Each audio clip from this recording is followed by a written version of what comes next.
손 질환하면 손목 터널 증후군부터 떠올리는 분들 많으시죠?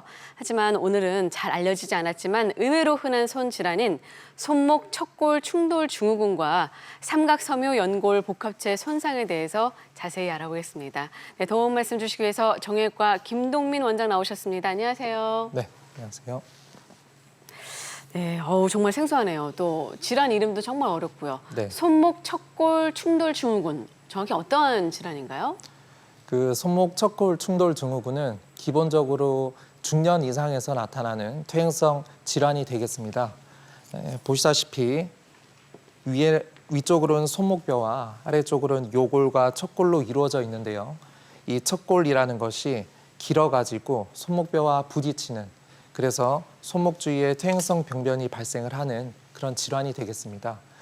보통은 앞서 말씀드린 대로 요골보다 척골이 길이가 길어가지고 생기는 척골의 양성 변이가 발견이 되겠고요. 나이가 들면서 빈도가 증가하고 그 사이에 위치해 있는 퇴행성 연골의 병변도 동반을 하게 되겠습니다. 그러니까 나이가 들면서 많이 생기는 거니까 좀 주의를 해야겠네요. 맞습니다. 계속 그러면 어떻게 진행이 되는 건가요? 네, 점차적으로 진행을 하는 퇴행성 병변이 되겠습니다. 네, 그럼 좀 더 자세히 알아보기 위해서 사진을 통해서 한번 보도록 하겠습니다. 네. 지금 현재 다양한 손목 엑스레이 사진이 나와 있는데요.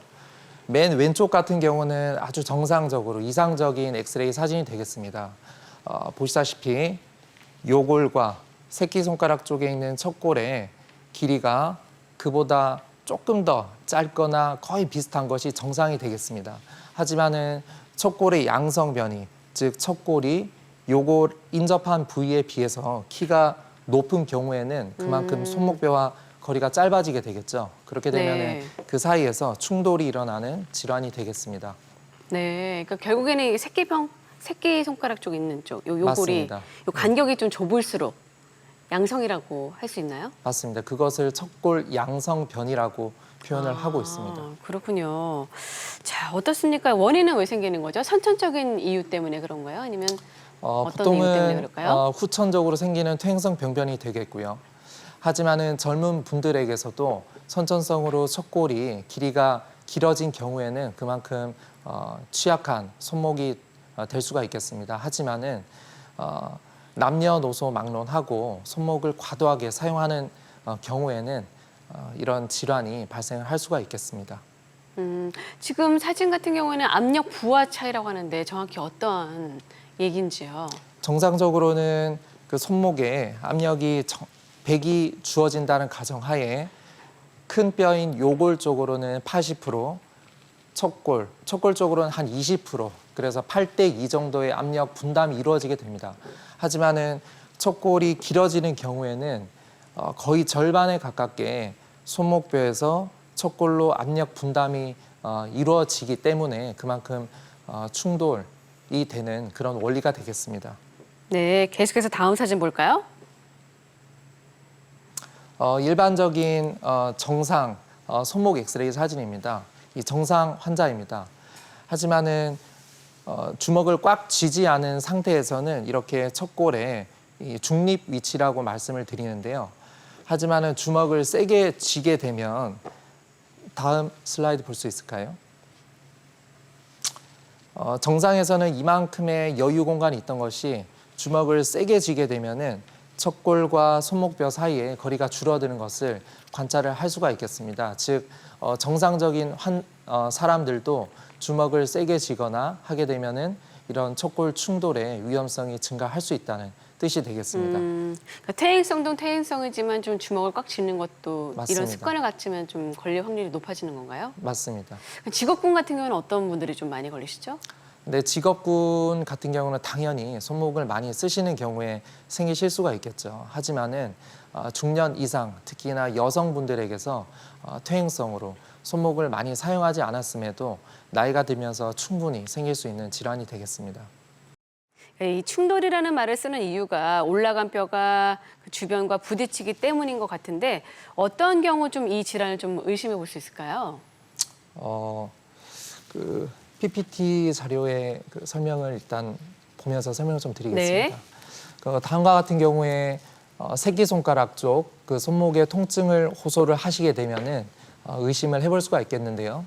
걸레를 비틀어서 짜는 동작 혹은 그 맨바닥에서 손목을 젖혀가지고 푸시업을 하거나 무거운 물건을 이렇게 들거나 네. 핸들을 돌리거나 혹은 문을 밀고 나가거나 손을 짚고 의자에서 일어나는 동작 네. 혹은 문 손잡이나 드라이버 등을 이렇게 돌릴 때 새끼손가락 쪽에 손목 통증이 느껴진다면 의심을 해볼 수가 있겠습니다. 평상시에 정말 다 누구나 많이 쓰는 동작들 아닌가요? 맞습니다. 네. 근데 이런 증상들이 보니까 좀 손목 터널 증후군하고 좀 비슷한 것 같은데요. 네. 하지만은 그 손목 터널 증후군 진단명에 손목이 들어 있어서요. 많은 그 일반 환자분들이 오해를 하시는 부분입니다. 네. 손목 터널 증후군의 기본적인 증상은 손목이 아픈 질환이 아닙니다. 그래요? 손목 터널에서 신경이 눌려가지고 손가락 쪽으로 저린 증상이나 감각 이상을 호소하는 것이 손목 터널 증후군이 되겠습니다. 그러니까 저리거나 이런 것들은 손목 터널 증후군이고요. 예, 손가락 쪽으로 저린 증상입니다. 그럼 지금 말씀하신 손목 터널 증후군 말고 네, 충돌 증후군 같은 건 어떤 좀 네, 증상들이 나타나요? 손목 터널 증후군, 손목 터널 증후군요. 네. 터널 증후군 같은 거는 저린 증상이 나타난다고 하셨고요. 예, 맞습니다. 네, 손목 척골 척골 충돌 증후군. 증후군요. 네. 예, 손목 척골 충돌 증후군은 앞서 말씀드렸던 그런 그 유발 동작에서 그 새끼손가락 측에 있는 손목이죠. 이 그 가쪽으로 통증을 호소를 하시는 경우가 많겠습니다. 네. 자, 손목 통증이 새끼손가락 쪽에서 있다면 이 손목 척골 충돌 증후군을 좀 의심해 봐야 될 것 같은데 MRI 같은 좀 정밀 검사를 받아보는 게 좀 도움이 될까요? 네, 맞습니다. 그 PPT를 보시겠습니다. 손목 척골 충돌 증후군의 전형적인 MRI 소견인데요. 옆에 보이시는 이제 작은 뼈죠. 그 척골과 위쪽으로 있는 손목뼈 사이에서 충돌이 이루어지기 때문에 그쪽 인근한 부분의 뼈에 멍이 든 소견을 관찰을 할 수가 있겠습니다. 그 왼쪽 같은 경우는 손목뼈에 빨간 테두리로 그려놓았죠. 그쪽 부분이 멍이 들어있는 소견이고요.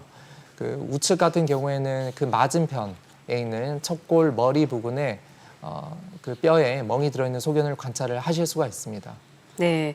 자, 그럼 다음 사진 보면서 정상과 척골 충돌 증후군을 좀 비교해 볼까요? 그 엑스레이 상에서는 그 척골과 손목 사이가 비어 있어가지고 환자분들이 여기에 뭐 공기가 차 있나요라고 말씀을 하시는 경우가 있는데요. 거기는 공기가 차 있는 것이 아닙니다. 그 보이지 않는 엑스레이 상에서 보이지 않는 공간만큼 섬유성 연골로 들어차 있는데요. 현재 보시다시피 왼쪽에 보이시는 그 노란 테두리로 그려놓은 것이 섬유성 연골이 되겠습니다. 이 섬유성 연골은 끊어지지 않고 이렇게 연결이 된 것이 정상이 되겠는데요. 그 우측에 보이는 척골 충돌 증후군 같은 경우에는 위쪽에는 손목뼈와 척골 사이에 충돌이 이루어지는 것이기 때문에 그 사이에 있는 연골이 저런 식으로 중간에 구멍이 뻥 비는 것을 관찰을 하실 수가 있습니다. 네. 자, 그렇다면 치료는 좀 어떻게 진행이 되죠? 네. 처음부터는 보통 이제 비수술적 치료부터 시행을 하게 되겠고요. 일단은 휴식을 하고 유발 자세를 피하는 것이 가장 우선시 되겠습니다. 그 이외에는 약물 치료나 물리 치료 혹은 주사 치료 등으로 치료를 시행을 해볼 수가 있겠고요. 하지만은 거기에 반응을 하지 않는 혹은 악화가 되는 그런 통증이 있는 경우에는 수술적 치료를 고려를 해볼 수가 있습니다. 보통은 수술적 치료는 척골 단축 절골술이라고 해서 상대적으로 길어져 있는 척골의 길이를 낮춰주는 수술을 시행을 해볼 수가 있습니다. 하지만은 항상 환자분들에게 설명을 드릴 때 척골을 인위적으로 절골을 하고 키를 낮추는 것이기 때문에 일반적인 골절로 인해서 뼈가 붙는 기간보다는 좀 더 길어질 수밖에 없습니다. 그래서 뼈가 늦게 붙는다는 점을 항상 염두에 두셔야겠습니다. 네. 관절염인 경우에는 더 어떻습니까? 또 네. 관절염을 또 유발하기도 하나요? 맞습니다. 그 오래되는 경우에는 관절염이 심해지는 경우가 있는데요. 이런 경우에는 관절을 살리는, 즉 관절을 보존하는 수술을 시행을 할 수가 없습니다. 조금 어려운 내용인데요. 그런 경우는 그 나머지 그 뼈를 유압을 시켜버리거나 혹은 척골의 머리 부분을 절제를 해내버리는 그런 또 수술적 치료를 고려해 볼 수도 있습니다. 아, 자, 같은 차이가 있는 큰 경우라면은 척골 절골술이 좀 진행이 되는데 네. 좀 비교적 예후가 좋은 사례 보면 좀 설명을 들어보도록 하겠습니다. 네. 자, 첫 번째 사례 같은 경우에는 어떠한 사례인가요? 네. 첫 번째 사례인데요. 이분 같은 경우는 일단은 손목에 척측 부위 통증을 주소로 내원하셨던 환자입니다. 이 환자 엑스레이를 보시게 되면은 주먹을 꽉 쥐게 되면 다음 화면을 볼 수 있을까요? 왼쪽 같은 경우는 척골 양성 변이가 정상적으로 이 환자 같은 경우는 척골의 양성 변이가 관찰이 되고 있고요. 네. 주먹을 세게 쥐게 되면은 더 이렇게 올라가서 위에 있는 손목뼈와 이렇게 맞닿는 것을 관찰을 하실 수가 있죠. 자, 다음. 그러면 이게 손목 척골 충돌 증후군이라는 거죠? 예. 네. 다음 다음 사진 MRI 볼까요? 소견을 네. 한번 보면은요. 노란 화살표로 표시를 해놨는데요. 그 손목뼈와 척골 사이에 존재하는 섬유성 연골이 중간이 중심부 파열이 되어 있는 것을 관찰을 하실 수가 있습니다. 그래서 이런 경우에는 척골 충돌 증후군 진단 하에 우측에 보이는 것처럼 척골의 길이를 낮춰주는 수술을 해볼 수가 있습니다. 이쪽을 고치는 게 아니라 결국에는 척골 이쪽 주위를 고치는 거네요. 결국에는. 맞습니다. 네. 척골의 길이가 길어져 있는 것이기 때문에 그 척골을 낮춰주는 건데요. 지금 작은 저 원 안에 사진을 보시게 되면은요. 네. 그 작은 원 안에 있는 것은 수술 전 사진입니다. 그 손목뼈와 척골 사이의 간격이 굉장히 좁은 것을 관찰하실 수가 있는데요. 우측에 자그마한 그 원 엑스레이를 보시게 되면은요. 위에 있는 손목뼈와 척골 사이에 여유 공간이 그만큼 많이 늘어난 것을 관찰을 하실 수가 있겠죠. 네. 다음 사진 볼까요? 두 번째 사례인데요. 네. 이 환자 같은 경우는 외상 후에 발생을 하셨던 2차적인 손목 척골 충돌 증후군이 되겠습니다. 좀 젊을 수도 있겠네요. 그러면. 맞습니다. 오래전에 손목에 골절이 되셨고 수술을 하지 않고 쭉 지내셨던 분이시고요. 보시게 되면 위에는 손목뼈와 밑에 있는 척골이 충돌을 하고 있는 사진을 볼 수가 있겠죠. 이런 경우에도 척골의 길이를 짧게 해주는 이런 그 단축 절골술을 시행을 하게 됩니다. 네.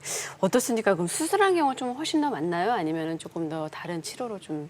네. 하지만은 네. 수술을 시행을 하기보다는 대부분은 보존적 치료로 나을 수가 있겠고요. 네. 수술까지 가는 경우에는 환자분들이 통증이 너무 오래 지속이 되는 경우에 혹은 다른 보존적 치료를 했음에도 일상생활이 힘들 정도의 통증을 호소를 하시게 되면은 제한된 경우에서 수술을 시행을 하고 있습니다. 네. 자, 저희가 보여드린 사례는 예후가 좋은 사례입니다. 환자분의 나이나 평소 질환에 따라서 치료 경과가 달라질 수 있음을 말씀드리겠습니다. 자, 그럼 계속해서 비교적 예후가 좋은 사례도 보도록 하겠습니다. 자, 이러한 경우는 어떤 경우인지요? 네. 이 환자 같은 경우는 이제 재수술 사례가 되겠습니다. 재수술 사례죠. 왼쪽 사진을 보시게 되면은 이미 척골 단축 절골술이 시행이 된 상태입니다. 네. 그런데 그 중간에 그 절골을 시행했던 부위의 뼈가 끊어져 있는 것을 관찰을 할 수가 있겠죠. 그러네요. 네. 끊어져 있다고 표현하기보다는 네. 뼈의 유압이 정상적으로 이루어져야지 치료가 마치는 것인데 유압이요? 어떻게 유압, 붙는 뼈가 건- 네. 붙어 가는 게 그 정상이 되겠습니다. 뼈가 붙어야 되는데 뼈가 지금 붙지 않은 상태가 되겠죠. 이런 경우는 그대로 놔둘 수가 없습니다. 그래서 본인의 뼈를 이용을 해서 다시 똑같은 그 척골 단축 절골술을 시행을 하게 된 것이 되겠고요. 다음 슬라이드 한번 보시면은요. 네.